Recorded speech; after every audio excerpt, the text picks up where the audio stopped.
UFC Vegas 63. We have a matchup of the number 5th and 6th ranked featherweight fighters in the UFC squaring off. This is a division that's really wide open. Of course, we've been talking about the fact that Alexander Volkanovski is looking to take a step up to the lightweight division and face off with Islam Makhachev. He doesn't really feel that there's a solidified contender in the division. Well, look no further, because after this main event takes place, there might be a fighter that starts to emerge himself as that fighter. Other than that, maybe some of you guys can relate to me. I'm a little hungover from the weekend, and I don't mean that in the sense of drinking a bunch of alcohol, even though, of course, we had a little bit of alcohol, but I'm just hungover from the weekend in general, from betting on the UFC 280 fight card. We hit one of our 3 plays, although it was the biggest play. Slight losses on the card. You guys can check out my recap of UFC 280 here on the channel. That video is already posted, but you guys know what time it is for me. It's redemption time. I'm looking to profit on this upcoming card in a major way. Let's get to it.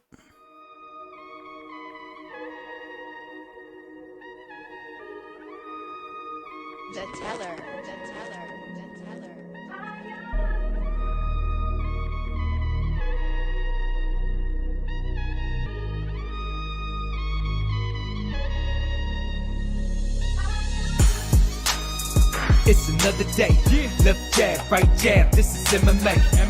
Mixed martial arts, quick body parts, undefeated when I pick 'em. Who the champ, who the victim, looking in my crystal ball, I predict the winner. Never stop fighting, if you lose, keep your chin up. Know how the game go, I'm a smart fella. Welcome to the show, this the MMA fortune teller.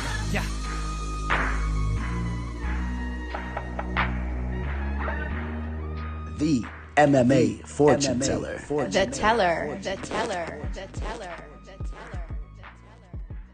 What is up, you guys? UFC Vegas 63. Arnold Allen taking on Calvin Kattar. As stated, a matchup of 2 of the top featherweights in the UFC's featherweight division. Other than that, a couple of entertaining fights as usual, but this is by no means one of the bigger cards we've had in some time, especially coming off the UFC 280 fight card.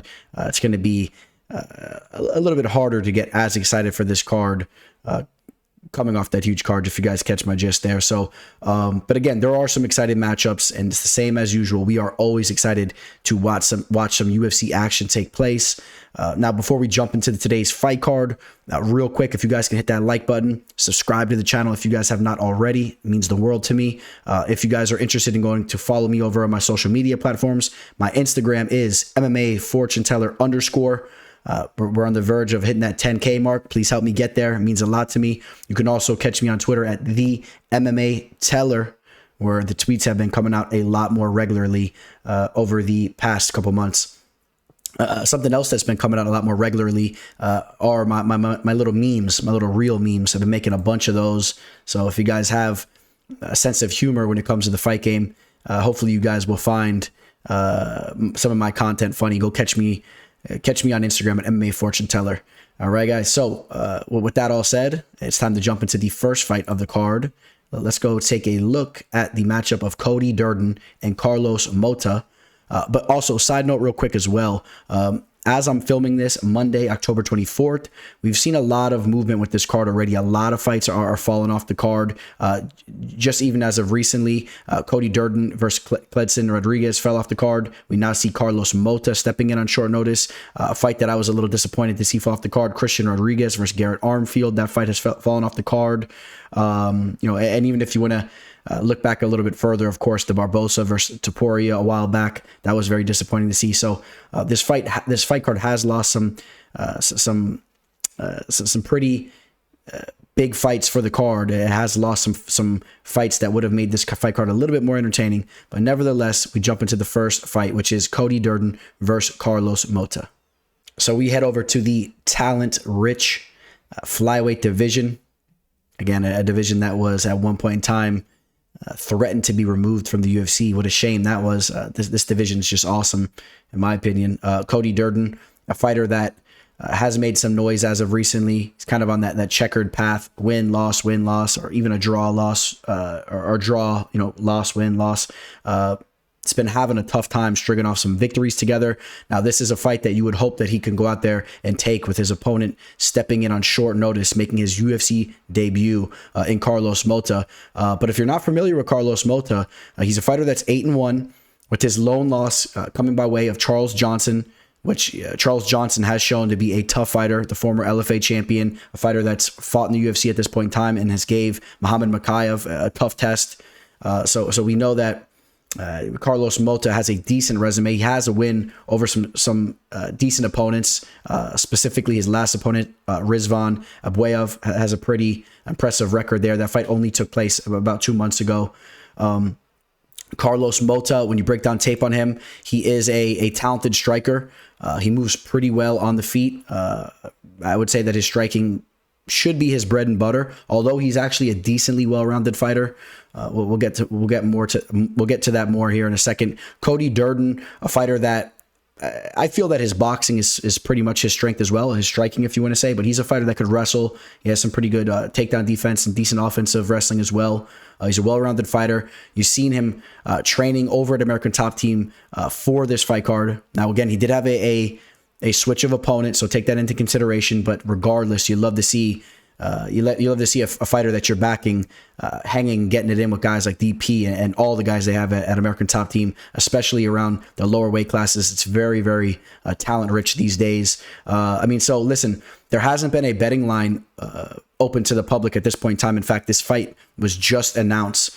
This is what I'm going to tell you guys. Of course, I am expecting Cody Durden to open up as the favorite, being for the fact that he is a fighter that's already fought in the UFC. He's coming off a big win where he went out there, starched JP Bays. That fight was just 3 months ago. That will quickly erase the memory of what Muhammad Mokaev did to him just 7 months ago, because that was not a good look. But I'll tell you what, we've seen Durden get starched as of recently. Like I said, just 7 months ago, he got starched and caught very early, eventually submitted, but of course it was set up by the knee landed. Carlos Mota is a fighter. Real quick, let's just run through his resume. He's a fighter that has some fight-ending abilities. In his last 2 fights, he's finished the fight in the first round. You can pull up the Steven Morrell fight on YouTube. The body kick was nasty. Again, we talked about the loss to Charles Johnson. That was a fight that went all the way to the 5th round, so he has some experience going late in fights. He's somewhat of a battle-tested fighter. He's been fighting over in LFA for a while. Before that, fighting over in Chuto, Brazil. I do believe... I'm curious to see where this line opens up, but I do believe that the Brazilian Carlos Mota is live to win this fight as an underdog. I expect him to be the underdog, and I think that he will be live. Now, that being said, Durden, he's been training to fight on this fight card from the get-go. He's a fighter that's coming off a big win. He's going to have a lot of confidence, and I'm going to have to edge Cody Durden here. I'm going to need to see a little bit more from the UFC newcomer. But again, I'm going to tell you now, I expect Durden to open up as a favorite, and I think that Carlos Mota might be a possible live underdog here on this card. So just let's see where that line opens up at. So from speaking about one man that stuck into JP Bays pretty badly in Cody Durden to another man in Roman Dolidze.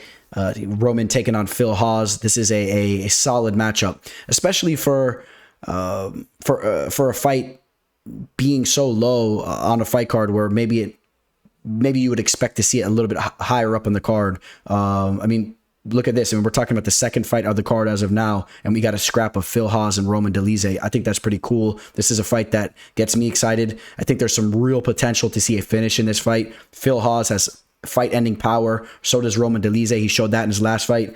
Phil Hawes is a fighter that has shown to be very prone to being finished himself, although he has been winning pretty consistently throughout his career, 12-3. He's been on the big stage for a while now. But when he loses, it could be a tough sight to see there. So I do believe that Phil Hawes has some issues with his chin. I think that Roman Dolidze is going to be very live here to land a big shot and end this fight. I think that Dolidze's confidence is going to be sky high after the energy he brought into the Kyle Dawkins fight. If you guys remember, he was coming into that fight very energetic and coming with the type of energy that he just wanted to finish his fight from the get-go. He came out and really pushed the pace in Kyle Dawkins, and it went well for him. He ended up getting the finish early, landed a nasty knee in the clinch against the cage, showing great dexterity and flexibility. I expect him to have that same type of energy throughout this fight. I think he's going to be looking to end this fight all throughout it. Now, like I said, though, Phil Hawes, this guy is a true athlete. He's coming off an amazing performance over Duran Win, where he just put a clinic on Duran Win. But even in that fight, you saw when he wasn't able to put Duran Win away earlier in the fight, even when he was landing all those big shots and those step-in elbows, we still saw that Phil Hawes is prone to being tagged a little bit here and there. Sometimes his defense is a little bit lacking. He tends to get tagged up a little bit, and at times he slows down later in his fights. If you remember the Nasruddin Amavov fight, Amavov almost finished that fight in the third round, but wasn't able to, and Phil Hawes snuck away with the victory there. Both men in their early 30s. The time is now for both men. There's no question about that. Obviously, no fighter ever wants to lose a fight, but these men most definitely do not want to lose the fight because right now it's a crucial time in their careers. So before I get to the betting line, I'm going to say this. I've been very torn on this fight. I've been a little bit back and forth. I'm kind of thinking that Roman Dolidze is going to land a fight-ending shot. I could really see it happening. But if he doesn't land that fight-ending shot, I do think that Phil Hawes will get the better of Dolidze. Just overall, I think that Phil Hawes will land with a little bit more volume and a little bit more crisply. Roman Dolidze, not as technical as Phil Hawes. Phil Hawes is a pretty technical striker. I think that Phil Hawes will look good there. But if Phil Hawes freezes up or makes a couple errors and gets tagged up, or if this fight starts to brew into a war, I could easily see Phil Hawes tumbling down to the canvas and being finished. But I'm going to still pick Phil Hawes to win the fight. I think that Phil Hawes has more ways to get the job done. But from a betting perspective, I think you guys know which way I'm going with this fight. I think there's more value on a plus 145 line on Roman Dolidze than Phil Hawes at minus 175. I don't necessarily feel comfortable taking Phil Hawes at a minus 175 line. And that's coming off his fight against Duran Win, where I backed him. I had to mix in some official action. He came through for me. Still not completely sold that he holds up against some of the big-time fighters in the division. I could see him getting starched in this fight. There's definitely that type of possibility. So be careful if you're throwing a lot of money at Hawes. Joseph Ugly Man Holmes taking on John Yong Park, the Iron Turtle. This is a little bit of a tough test here for Joseph Holmes. If you guys remember when he had his first win on Dana White's Contender Series, let me check something out real quick. So we pull up his resume. We're looking at Joseph Holmes right now. He had some experience over in Bellator, over in LFA. So his one and only fight was on the Contender Series. There was only one fight on the Contender Series. That was against Shante Burns. That was a fight that he handled him with ease. Dana White didn't exactly feel that he was ready for the contract. And the reason why I thought he fought twice in that show, if you guys remember, was that he also fought on Looking for a Fight against Jonathan Patti, where he got the finish via strikes in the first round. That was a good victory for him. And Jonathan Patti is a fighter that we are all familiar with. He's fought on Dana White's Contender Series. So I remember he had 2 fights in front of Dana. After that fight, that's where he was given the opportunity to fight in the octagon, and he lost to Jamie Pickett. You guys know about Jamie Pickett. He has a bullseye in his head. He has a very tough fight coming up in the near future against Bo Nickel. But Jamie Pickett's a fighter that I'm not necessarily that high on, and you guys know that. In fact, I just faded him in his last fight and collected there. So after that, Joseph Holmes gets the rear naked choke over Alan Amadovsky. Alan Amadovsky is a fighter that has just continuously lost as he made his way into the octagon. In fact, I believe he's lost every single fight that he's fought inside the UFC. I think 4 fights, maybe 5. I'm not even going to run it back here on Tapology, but you guys catch the gist there. He's just been losing to everybody and losing in horrible ways, always getting finished. You saw what Joseph Pyfer just did to him. So that victory that Holmes had over him just does not look as good. The loss that he had against Jamie Pickett, of course, just does not look good. I'm not that high on him. And now he's going in there with the sharpshooter in John Young Park. John Young Park is a very technical fighter, throws together very, very nice combinations on the feet. He has a very sharp jab. He's a well-rounded fighter. We've seen him go in there and use his grappling at times. I think that Joseph Holmes is going to have a very tough test in front of him. And I am obviously leaning towards the Iron Turtle here to get the job done. I think that he's just going to outland him. He's going to be more crisp with his striking. And what Joseph Holmes does so good against fighters that are not really up to the task is that he will kind of close the distance. He'll kind of wear on them with his grappling. He'll kind of snag a solid position and he'll capitalize on his opponent. I think that Jun-Young Park will be able to avoid that situation. Jun-Young Park coming off a big victory against Eric Anders was a close fight.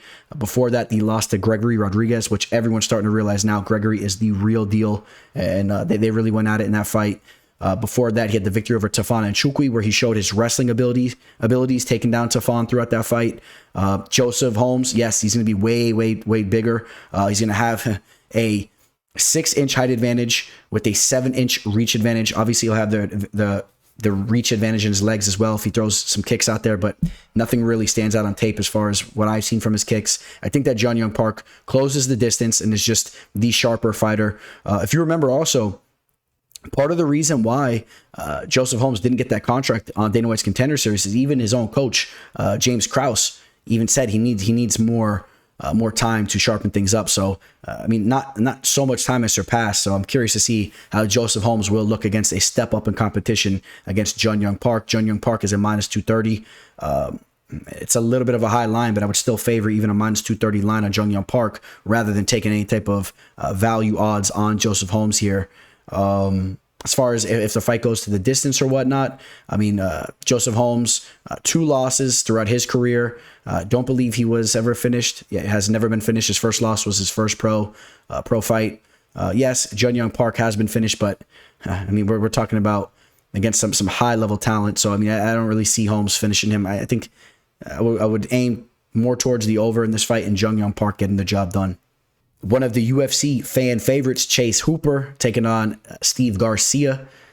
Steve Garcia, a guy that I just capitalized off in a major way, as we had Mahashate as I think around a +185 underdog going into that fight. That fight still baffles me, and I'm still kicking myself a little bit for not increasing the amount of units I threw in that fight. I did not understand why Steve Garcia was going into that fight as such a big-time favorite against a guy, Mahashate, who shows to have some promise. Now Steve Garcia gets an opportunity here against Chase Hooper. We all know that Chase Hooper has been lacking with certain elements of his game, right? His striking, his offensive wrestling. We know his jiu-jitsu is awesome. He's a very tricky guy down on the mat. He's a very durable fighter. He's extremely tough. We've seen him take a lot of damage and come back and steal fights. The thing with Chase Hooper is at the age of 23 now, we all have to be hoping to see some evolution in his game. We know that he's worked his striking more so with Stephen Thompson. We know that he's worked on his wrestling and whatnot, even hanging out with Ben Askren and all that. If all of those elements of his game start to raise and skill, there's no question he's going to be a dangerous fighter. And with him being so young and seeing how well he's progressed through his Brazilian jiu-jitsu skills since a young age to the level that he took it. He's obviously a talented kid, and I don't see any reason why all those other elements of his game can't increase as well. Now, Steve Garcia is going to have the recipe to get the job done here. And the sheer fact that we've seen Chase Hooper go out there and fight against lower level fighters, and if he doesn't pull off that submission and the fighter's able to stuff the takedowns and keep the fight standing, we've seen those types of guys defeat Chase Hooper, right? I mean, if you even remember, his victory over Peter Barrett, he was losing that entire fight before pulling off the heel hook in the 3rd round. Nothing but love to Peter Barrett. He's not in the UFC right now. Big shout out to Peter Barrett, though. Slippery Pete. He lost to Steven Peterson. Steven Peterson is basically the white version of Steve Garcia. These guys are very similar fighting styles. I mean, I don't see any reason why Steven Garcia can't go out here, keep this fight standing and land some big shots on the feet. We saw how he was able to knock out Charlie Ontiveros. Did lose a close fight to Luis Pena. Guys. This is another fight that I've been very back and forth on. I'm not crazy about the line that I see next to Chase Hooper's name, if I'm being honest here. But again, the thing that is going to really make a difference in this fight is the progression that we will potentially see in Chase Hooper's game. And I think this is Stephen Thompson's dad, as you see him over there, and Simpsonville. All right, guys, you could tell I'm a little torn on my selection, man. I'm gonna have to settle in with somebody here real quick. We take a look at the line. Minus 240 tag next to Chase Hooper's name, with Steve Garcia being at plus 190. Real quick, let's take a look at this too. Steve Garcia has tasted defeat 5 times as a pro. Got knocked out in his last fight. We know about that. Lost via decision to Luis Pena. He was submitted by Alon Cruz via rear naked choke. Only 1 submission loss all throughout his fighting career. Against a guy that has fought in the UFC, and Alon Cruz, who's probably back to working at Publix these days, literally. Man, I want to pick Steven Peterson here as a dog, man, but I'm not going to do it. I am going to take Chase Hooper. I want to root Hooper on, and I really want to believe that we see some of those other aspects of his game elevate, but at the very least, I think he can snatch up a leg or get this fight down to the mat and pull something off, or take this fight one way or another. Give me Chase Hooper. With that minus 240 tag, though, be careful with that. Hey, guys, real quick, if you're looking for a new sports book, the offer is always there. I'm willing to give you guys an entire fight card for free if you sign up through my referral link, and you're going to get an added bonus into your account to Bovada.lv, which is, in my opinion, the best sports book out there. If you have any more questions about it, shoot me an email, a DM on Instagram or Twitter, whatever you want to do. I'm willing to explain to you what this website's about, and it's one that I think that you guys will really enjoy. Reach out to me if you're interested. One of the legends of the game, Andrei Arlovski, still doing his thing, coming into this fight on a 4-fight winning streak, which is crazy to say. Taking on Marcos Rogério de Lima. Both of these guys, having trained at American Top Team, you got to wonder how familiar they are with each other. That is definitely an X factor going into this fight. I want to touch upon Andrei Arlovski again real quick. Andrei, do you guys remember the times where he was just getting knocked out left and right over in Strikeforce? I mean, it definitely seemed like it was the end of his career years ago. I mean, you got to really, really tip your hat to a guy like Andrei Arlovski, a guy that has made mental adjustments in the game, has changed his fighting style, and it's just so mentally tough to even hang around these days and still be fighting with the best of them in the UFC's heavyweight division. Without a doubt, a future Hall of Famer. A guy that I bumped into one time at Home Depot. I know I've told you guys that story. He was there with his wife. You see a guy like this in person, it really makes you understand what types of guys these guys are. When you talk about UFC heavyweight fighters, I mean, they look like they are ready to go to war. Obviously, when you take a look at how they look, they're just very physically imposing. Arlovski is that type of guy, especially when he was younger. Forget about it. Now, when it comes to his opponent here, Marcos, I've really been impressed with some of the things he's done in his career also. When he first entered the octagon, I wasn't really that high on him. I feel like his striking has came around, and his power has really translated well later in his career. I think that he's a guy that can definitely go out there and starch anybody at any given time. Of course, we're talking about the UFC's heavyweight division. That pretty much everyone assumed that to be the case. I mean, with that knockout he had over Ben Rothwell, not a lot of guys do that to Big Ben. You see Big Ben over in BKFC these days. I'm happy for him over there. He had the knockout over Ben Saucely. Ben's a tough guy too, the little wombat guy.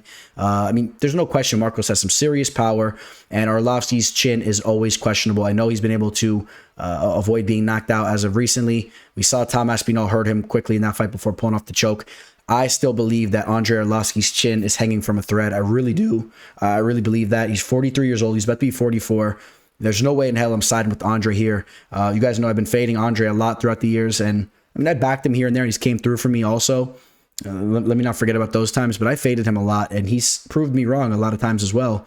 But I don't think he's going to be able to prove me wrong here. I'm taking Marcos Rogério de Lima, and I'm going to take him via knockout. I'm going to say he lands that big shot, and he ends this fight in the first round. I'm going to say he gets a first-round knockout. Marcos Rogério de Lima is a minus 220 favorite to come back on Arlovski at plus 175. Take a look at that first-round prop bet, or maybe some type of inside the distance on Marcos Rogério de Lima. I think with the energy that Marcos brings early in his fights, he really goes out there and looks to starch his opponents. I'm sure he knows what Arlovski's about, how he's up there in age, and I think he'll look to test that chin very early. Let's see how that fight goes. Tresean Gore taking on Josh Fremd. Josh Fremd just made his UFC debut against the very talented and tough Anthony Fluffy Hernandez. Anthony Hernandez pretty much used his wrestling to stifle Josh throughout that fight. Josh showed to be a tough test. I think that Josh is a fighter that has some potential. This fight will really show where he's at. Coming into this matchup, he has been putting in some work over there at Factory X Muay Thai. You see him with the Hanya kid, Dustin Jacoby, who's also fighting on this card. We'll be talking about him in a little bit. You see him and his fellow teammates. It looks like they had a solid fight camp. Tresean Gore. If you guys remember, Tresean Gore, I had a slight play on him in his last fight, and he did obviously drop the ball. He started off pretty good, but then he ended up getting starched in that fight against the tough wrestler, Cody Brundage. Now, I had the pleasure to chat it up with Tresean Gore's manager. He actually shot me a DM on IG. We chatted it up a little bit, and somehow I guess he came across some of my content, and he just wanted to clarify some things that were going on with Tresean Gore going into that fight. So Tresean Gore had a very bad weight cut. They were very close to preventing him from going into the cage. It was pretty bad. Apparently, he almost fainted and whatnot the day before. It was a bad weight cut. And what do you know? He got starched, got tagged with the shot, got dropped.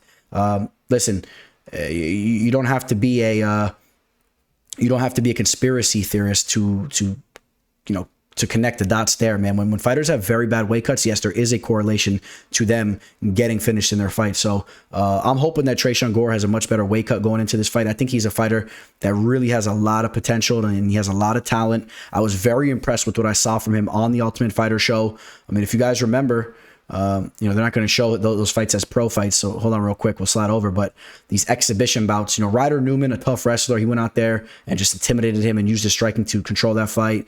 Went out there and knocked out Gilbert Urbina. He did fall short in the Brian Battle fight, but we know that Brian Battle's the real deal. And then the Cody knockout in the first round where he was looking good for as long as the fight lasted before that. Josh Fremd, he's a rangy fighter. He's a fight finisher himself. But I could see Tresean Gore getting the better of the striking here against Josh Fremd. In my opinion, I still need to see a little bit more from Josh Fremd. I know there's some major question marks surrounding Tresean Gore, and that's why he's coming into this fight as the dog. As we'll pull up the line on him real quick. Tresean Gore at plus 145 right now. People are really questioning where he's at. Keep an eye on how he looks going into the weigh-in. But if all signs are pointing to him having a nice weight cut, I think he's the more talented fighter. Keep an eye on the heavy leg kicks. Keep an eye on him to land some big shots and to prevent Josh from kind of hanging on him and trying to use some grappling or getting dirty in the clinch. I think Tresean Gore can use his footwork, land some big shots, and outpoint Joshua Fremd. And without a doubt, he has the potential to knock Josh Fremd out just from the sheer fact that Tresean Gore possesses some big time power. But we'll also take a look real quick just to give you some more insight. Josh Fremd, out of his 3 losses, was knocked out by Gregory Rodriguez. We talk about Gregory again. That's a legit fight finisher. So, and that was his lone knockout loss. But we did see him get starched, and you could pull that fight up on YouTube, I do believe as well. That was a nasty knockout. Tresean Gore has that type of ability, in my opinion. I hope that it works out for him, because if he loses this fight, it's gonna be a tough look. 3 losses in a row. You might see him fighting on a different scene, maybe not in the UFC, which I hope not, because he's a fighter that I was really excited to see come over from the show, work his way into the division and be a real contender, or a fighter that hangs around in the division and puts on some entertaining fights. Give me Tresean Gore to win this fight. Waldo Cortes-Acosta taking on Jared Vanderaa. We got a heavyweight matchup here. Waldo Cortes-Acosta, undefeated, the Dominican Republic fighter, coming off a huge win over on Dana White's Contender Series. Had a tough opponent in front of him who really brought it to him, and he prevailed, landing a big shot, getting the finish. This is a fighter that really shows to have some promise. He seems to be a very skilled fighter, a very naturally skilled fighter. He's going to need to polish some things out if he's going to hang around in the UFC's heavyweight division. We'll see about that. Jared Vanderaa, a guy that's coming off 4 losses in a row. Not a good look for Jared Vanderaa. Some people thought that he beat Arlovski in that fight, but other than that, still, we're talking about within the last year, all 4 of his fights have not gone his way. So now, yeah, he did face off against Alexander Romanov. That was a big one there. But losses to Alexei Oleinik, who's up there in age. Chase Sherman, getting knocked out by Chase Sherman, not a good look. This is going to be a very tough match for Jared Vanderaa. He's only 30 years old. He still has time to try to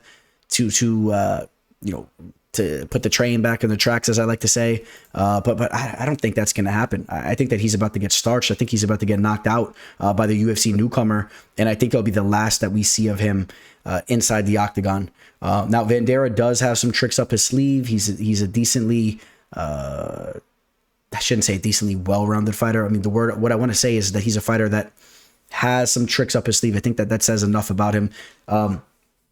We haven't seen a whole lot from his opponent, so maybe Vanderaa can use his veteran skill to maybe try to pull something off, but I don't see it. I see Waldo Cortes-Acosta, the salsa boy, getting the finish in this fight. If not getting the finish, just still handling business, getting the job done one way or another.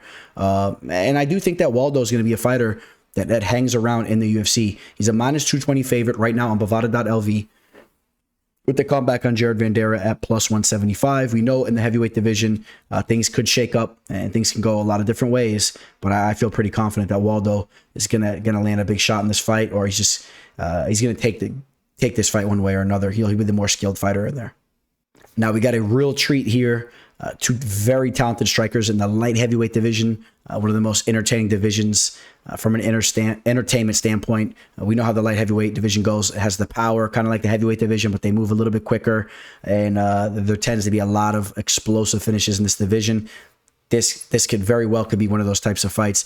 Dustin Jacoby, a fighter that used to fight way lower in weight back in the days in his first UFC stint. I think back in he used to fight in the welterweight division, did some work in the middleweight division, went over to Glory Kickboxing, had some success over there.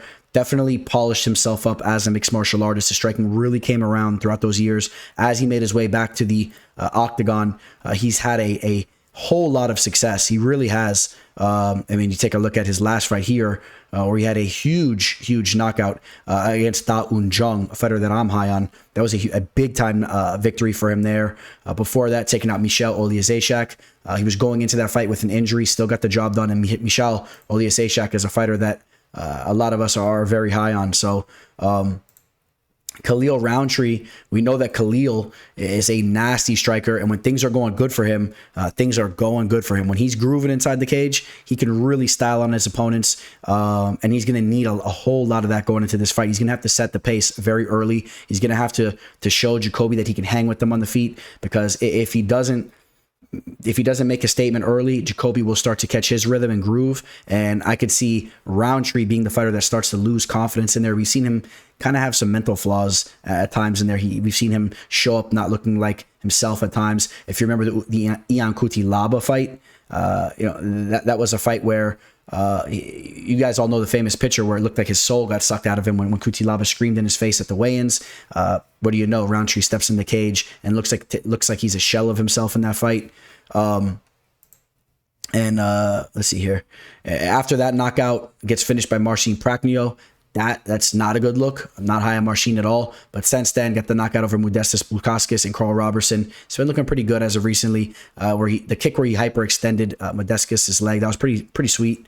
That all being said, I'm going to point towards the direction of what I was initially talking about. First off, Jacoby's the taller opponent by 2 inches, has a 4-inch reach advantage. He switches stances. He's very crafty.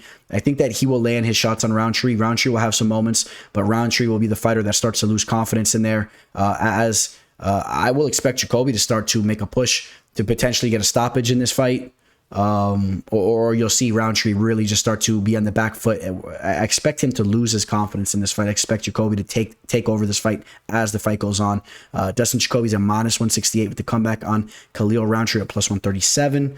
I find more value in the Jacoby line without a doubt. Almost at a -170 line. It's not crazy. Just understand, like I said, Rountree, you really never know exactly what version you're getting of him. And if the good version of Rountree steps into the cage, obviously his Muay Thai is very nasty and he has the potential to have some success. He's 32 years old. Cruising right into the prime of his career right now. Does he put it together and hit a 3-fight winning streak? I say no. I say Jacoby continues to go along with his reign here as he's been just putting in work. Even if you take a look at the Cutelaba split decision, that was a fight where he got 10-8'd in the first round, I believe, but then took over that fight in the second and third rounds. Maybe that's a fight that some people argued could have been a W2. He's been putting in work. Give me Give me Kuti Laba, man. What a fun fighter. Give me Dustin Jacoby to get the job done here. Tim, the Dirty Bird, Means taking on Max Payne Griffin. Tim Means is creeping up on 39 years old. I love the fact that he's so tough and still wants to hang around the fight game and still wants to go out there and fight very actively. We know that he's been putting in a lot of work with his wrestling or doing a lot of wrestling coaching and this and that. We know that his striking is always entertaining. And, he's a fighter that switches stances. He's very smooth and silky on the feet. But without a doubt, we've seen a major decline in his fight game. And if we're being honest, even when he was in his prime, this was a fighter that's made mental errors in there at times. When things are going good for him, yes, he can go out there and he could really shine. But he's a fighter that has made mental errors, and it's cost him throughout the years. If you remember when he stuck his neck in there against D-Rod, got submitted. The Kevin Holland fight, listen, we got to call it for what it is. Kevin Holland went out there and shined on him. Kevin Holland was the better fighter without a doubt and went in there and outclassed him. Max Griffin's coming off a loss against Neil Magny, a fight where he started off very well. A fight where at one point in time he was a huge live favorite in that fight, and Neil Magny just stuck with it, eventually crept up and snuck back into that fight and won via split. A lot of people still think Max Griffin won that fight. It was a close one. Max Griffin is a fighter that has pleasantly surprised me throughout his career. He's a fighter that I really thought was just your average Joe, wasn't going to hang around in the UFC, and he proved me wrong by a mile. I remember watching him lose to Colby Covington way back in the day, and I was thinking, who's this guy? He'll be cut soon. Obviously, Colby Covington, one of the best fighters in the division. So Max Griffin, his striking has really came around. He has big time power. Yes, he does have a slight. He has slight symptoms of giraffe syndrome, but it's not necessarily a fact if he is diagnosed with it. If he's officially diagnosed with it, we don't know that. And regardless, he's been able to make do even with those slight symptoms of giraffe syndrome. He's moving around like a baby deer, but somehow he's still teeing off, landing some big shots. If you guys remember the knockout victory that he had over Kenan Song, that was a nasty one. The knockout over Ramiz Brahimaj. I forget, actually, it wasn't necessarily a KO. I forget what it was. He was putting it on him. I don't forget if they stopped the fight because the ear was hanging off or he actually landed some shots to end it. I think they stopped it with the ear, right? It was with the ear. Either way, he was brutalizing him in that fight. I think Max Griffin's hungry right now, coming off that loss over a crafty veteran in Magny. I think Magny is a better version of Tim Means at this point in time, and I don't see any reason why Max Griffin doesn't go out here and take this fight. It's funny, even though Max Griffin's going to have that 1-inch reach advantage, Tim Means is actually, what was he here? 3 inches taller, which is interesting because seems like he's a lengthy dude when he's in there. But now listen, if Tim Means is able to show up, I think he can potentially keep this fight close and hang around if he's really motivated and he sharpens some things up, but he's up there in age. I think Max Griffin gets the job done here, and I wouldn't be surprised if he gets a finish one way or another. Tim Means might be walking into the road of the end of his career here. From a betting standpoint, let's take a look at this betting line. Tim Means is a plus 145 with the comeback on Max Griffin at minus 185. Again, it's really gonna revolve around what version of Tim Means shows up when he's on his P's and Q's and he's physically able to perform how he needs to. He could give some guys some trouble. I think his time's passing up.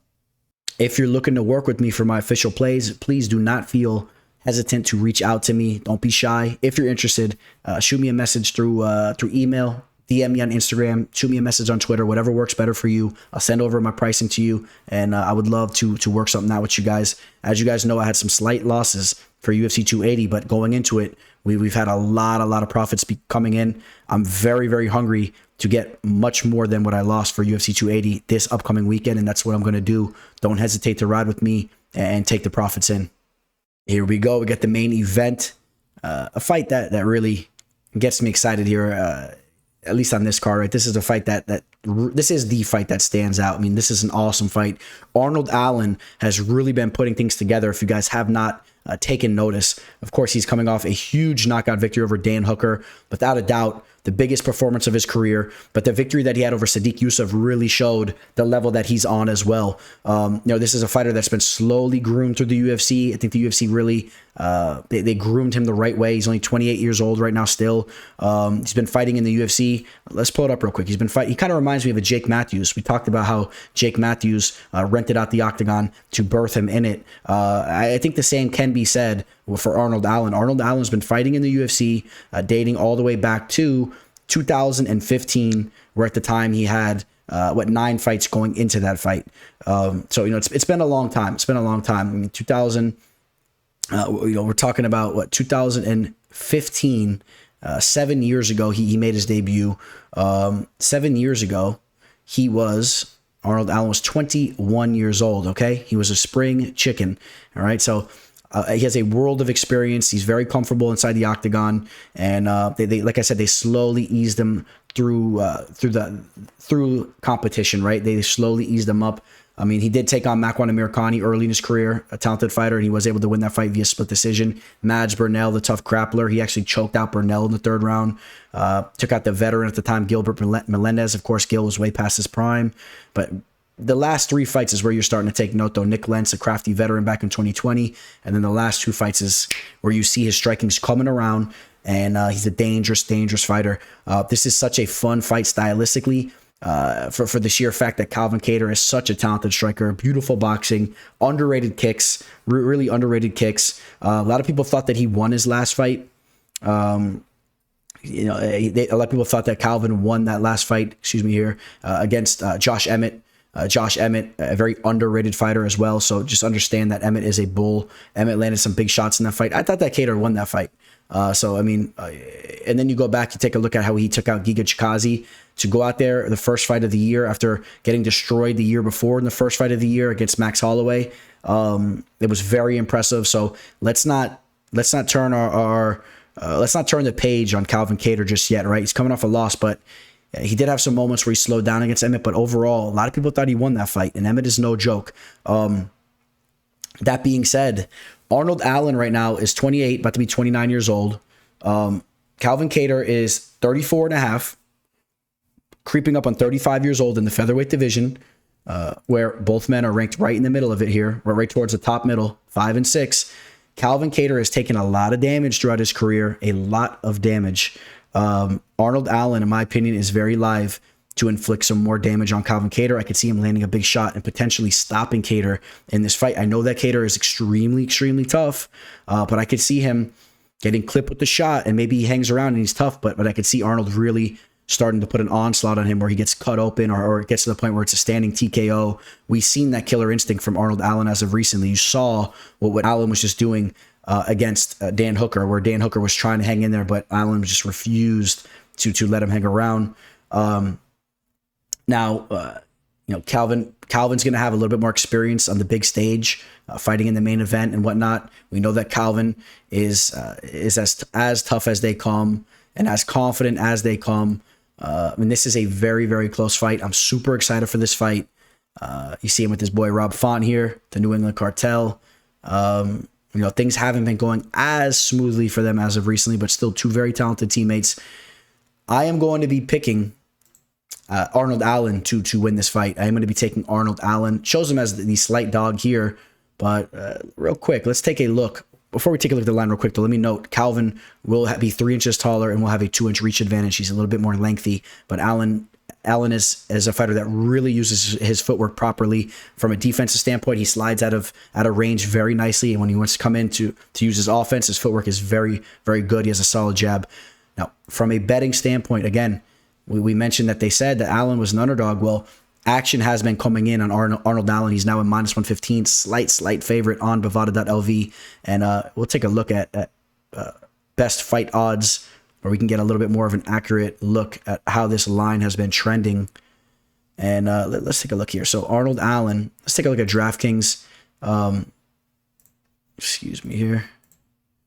Where you can see that he was a +105 a little bit earlier in the month, and it actually went up to a +110 at one point in time, but then you see a major dip here over the past week, where we've seen him drop even as low as a -125 on DraftKings. So people might think that they're seeing something here in Arnold Allen.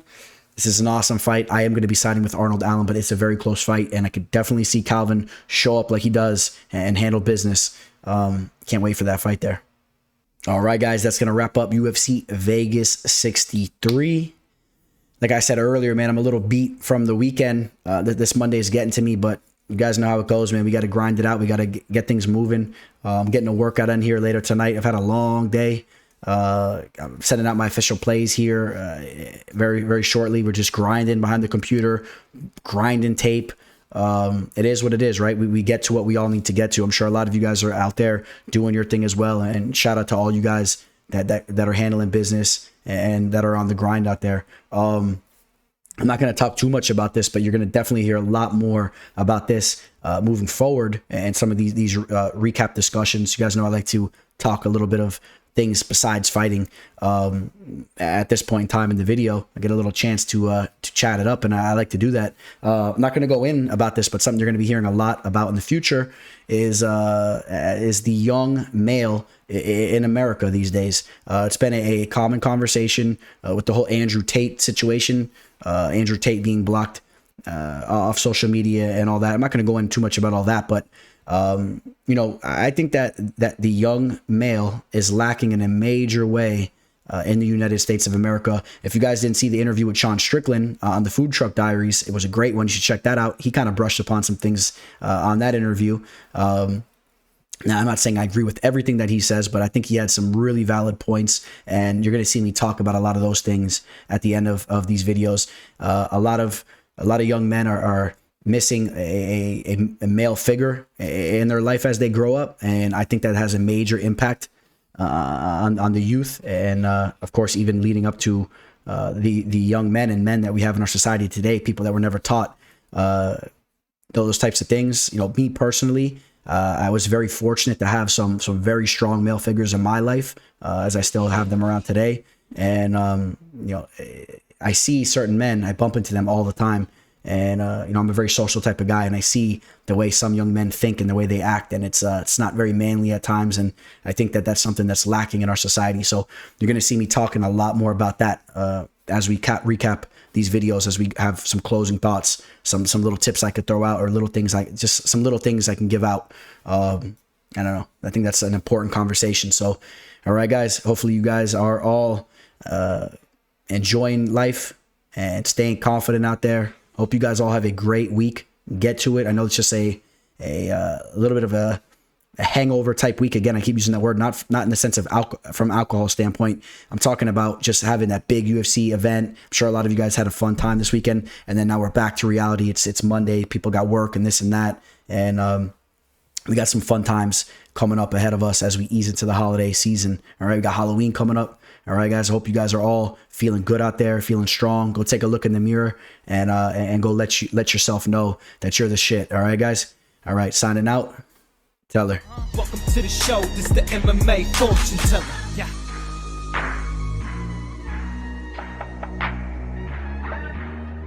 The MMA fortune teller. The teller.